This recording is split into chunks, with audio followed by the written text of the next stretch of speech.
sleep study is still a few days away, but for some reason I'm starting to become afraid that they won't be able to find anything. I stopped by the store on my way home from the doctor, and a man approached me in the checkout line.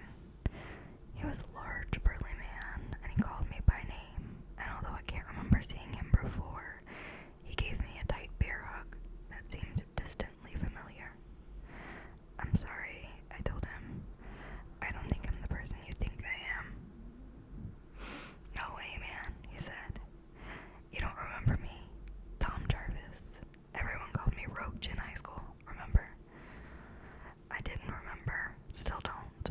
I knew with absolute certainty that I had not ever known a man named Roach in my life. The expression on my face gave me away before I could lie and pretend that I recognized him. "We ate lunch like every day together senior year," he said. "You dated my sister." I shrugged. "Sorry, I don't think I even remember dating anyone my senior year. I think you've got the wrong person."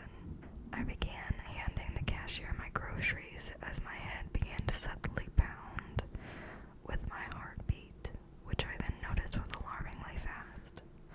Why was I so nervous? "Yeah," he said awkwardly, rubbing the back of his neck with his meat cleaver of a hand. "I guess you're right.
see what part of me had bled on the pillow, except I saw nothing but my own tired face, devoid of injury, staring back at me. I saw myself then, really saw myself, and I felt even more insane. My tired, wild eyes reflecting back at me, my unshaven face, my mouth turned down in the corners to form an expression of deep worry. I was losing it. I am losing it. It was then that I decided to seek help, to see if I could find someone, anyone, who knew what might be going on with me. And on to part 2. I'm not sure if I mentioned earlier, but this series is written by DoverHawk. I've read several of his stories. They're very good. Let's see. Part 2.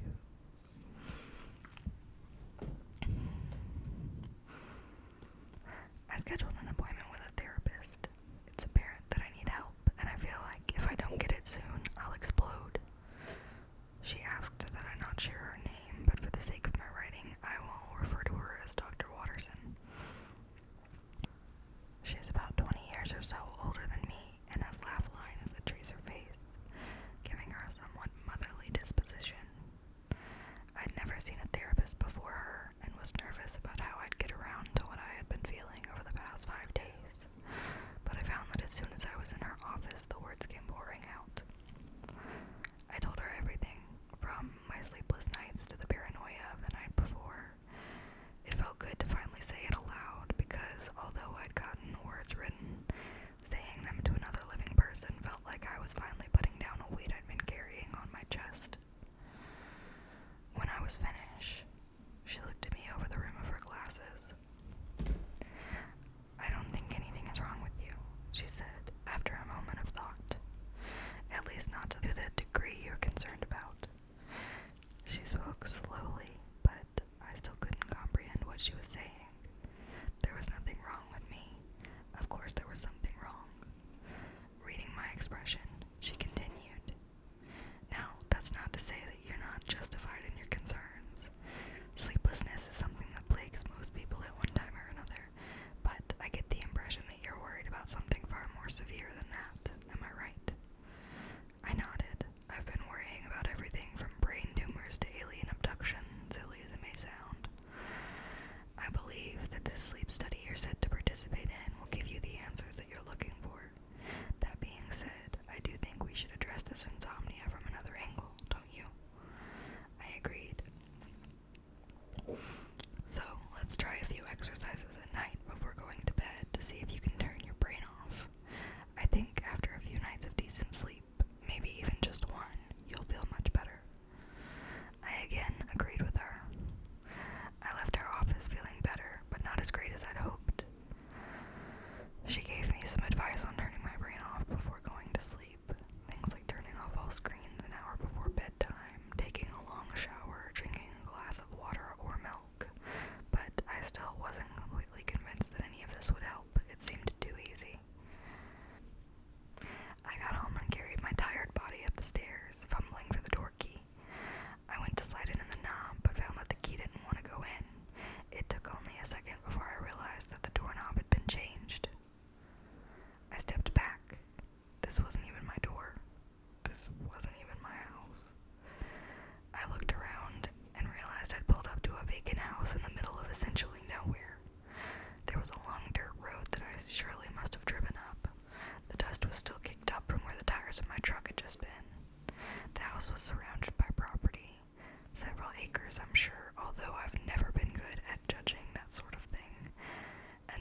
boxers and pajama pants were balled up in the corner, and my head pounded. I sat up gingerly, probing around my head for any energy I may have gotten from the fall. When I was satisfied that I hadn't cracked my skull, I slowly moved to my feet. A small smear of blood covered a few tiles on the kitchen floor. My hand went up to my face, and I felt a sticky wetness on my upper lip. I pulled my finger back, knowing already that I'd see the traces of drying blood on my fingertips. I went to the bathroom, trying not to bother my aching head with every step I took, and I looked at myself in the mirror. My face was a shadow of the man I was a week ago. My eyes were heavy and bloodshot, and the blood smeared into my nose didn't help the utterly pathetic image that stared back at me in the mirror. I wanted sleep. I needed sleep. I washed the blood off my face and shuffled back to bed, hoping that I could sleep off whatever ailment I had.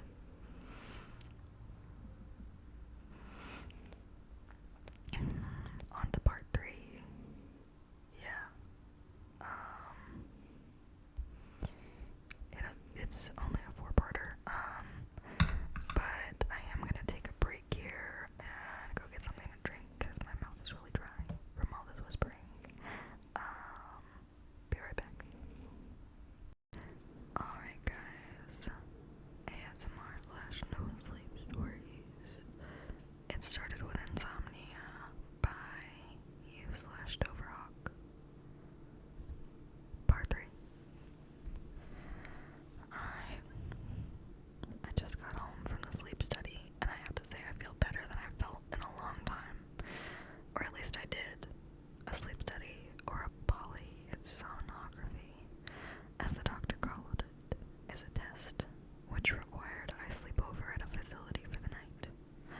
They put me in a bed and hooked me up to a machine that sat on my chest and stuck some wires and tubes around my face and such, making me feel more like a lab rat than a man suffering from insomnia.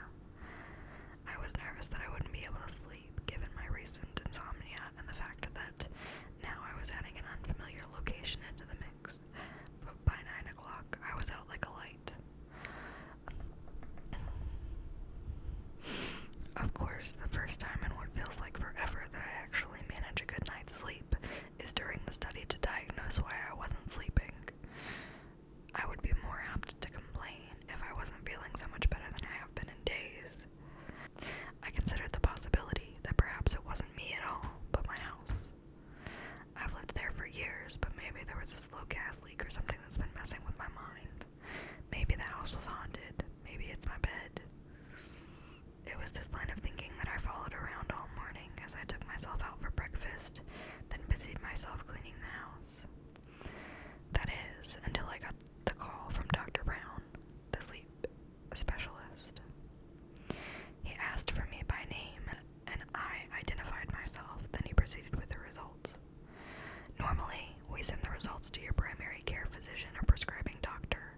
However, in certain cases, we choose to call the patient directly, as is the scenario here. He sounded clinical as he spoke, which set my heart to overdrive.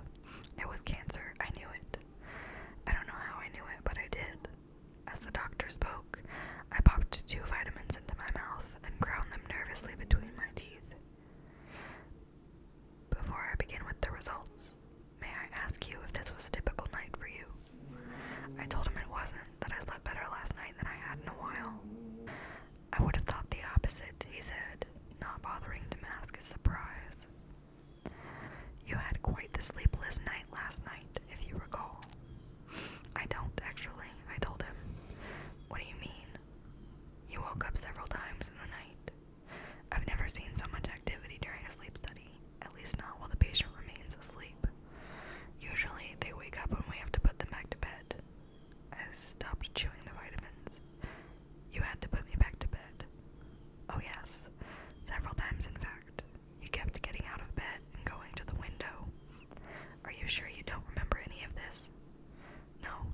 I stood there for a few minutes until a nurse entered the room.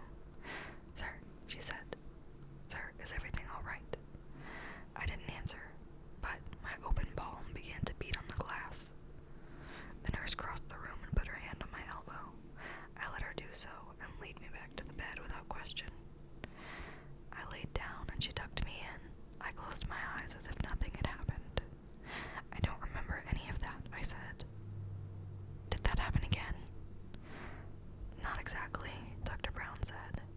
He sped the video up until 2:23 a.m., where he stopped and let it play at normal pace. I sat up again, this time more quickly. I hurried to the window and began to bang on it almost frantically. The nurse, a different one this time, entered my room. "Are you all right?" she asked, crossing the room. The pounding against the glass was hard and fast, like I was trying to escape. She put her hand on my shoulder, and the second she did, I whirled around, my mouth agape and my eyes wide as I began to scream a horrid, barely human scream. She leapt back and screamed as well. 2 men, orderlies I imagine, burst into the room seconds later. I hadn't moved, hadn't touched her, nor either of the men, just stood there screaming again and again and again.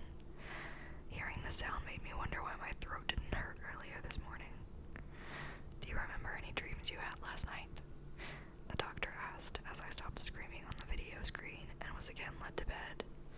"No, I still don't remember anything," I answered distantly. "Is that it?" He shook his head. "One more." I was petrified to find out what the last episode was. 3:33 a.m. I suddenly wake up and leap out of bed, throwing the sheets to the side with my legs and pulling at the equipment with my hands. My face is a mask of raw terror as I scream at the top of my lungs and run to the door.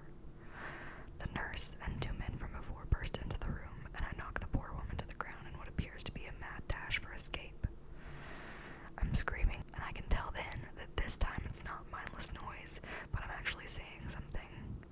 I listen closely to try to make it out, but I can't tell what it is. I fight against the men who are working on restraining me, all while screaming in complete and unmistakable terror. The scene goes on for what seems like hours, although it only lasted a few moments, before my body goes completely slack in the arms of the orderlies and I am back asleep. I was afraid to ask, but I couldn't help myself. What was I saying? "You don't recall?" Dr. Brown asked. "No, I don't fucking recall," I say, not able to help my fear masked in anger. "I don't remember a goddamn bit of that happening last night. Will you just tell me what's going on?" To be quite honest, I don't know what's going on either. I would like to run a few more tests to properly get a diagnosis out. It's probable that you have a combination of dream anxiety disorder and somnambulism, more commonly called nightmare disorder, and sleepwalking, respectively. Alone, they're both rather rare in adults, so together is even more common, but their presence coupled with the severity both, as seen in the video here, could mean there are underlying medical or psychological issues. I would like to schedule you for another sleep study for further research, and I suggest you continue seeing your therapist with these results in mind to determine the psychological aspects of this issue. I agreed to both, the other sleep study and the further psychological treatment. But what was I saying? I asked again. "You said quite a bit," Dr. Brown said, truthfully, "and most of it can't be heard on the recording, so we have to take the word of the nurse and the orderlies present that night. But according to them, you were talking about the owls." "The owls?" "Yes, the owls are coming through the windows. Don't let them get me. You have to hide me from the owls. I don't want the owls to hurt me anymore. Things like that. I don't suppose." "No, I have no idea why I was talking about owls," I said, before he could finish the question. "Didn't think so." I thanked him for his time and made an appointment with the desk secretary for my next sleep study on my way out. I can't remember for the life of me why I would have said those things, but to be honest, the more I think about the owls, the more uneasy I get. There's something there, something that terrifies me on a deep level I don't really understand. And the fact that I know it's there just below the surface, but still just beyond my grasp, bothers me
photos I saw of me and Roach.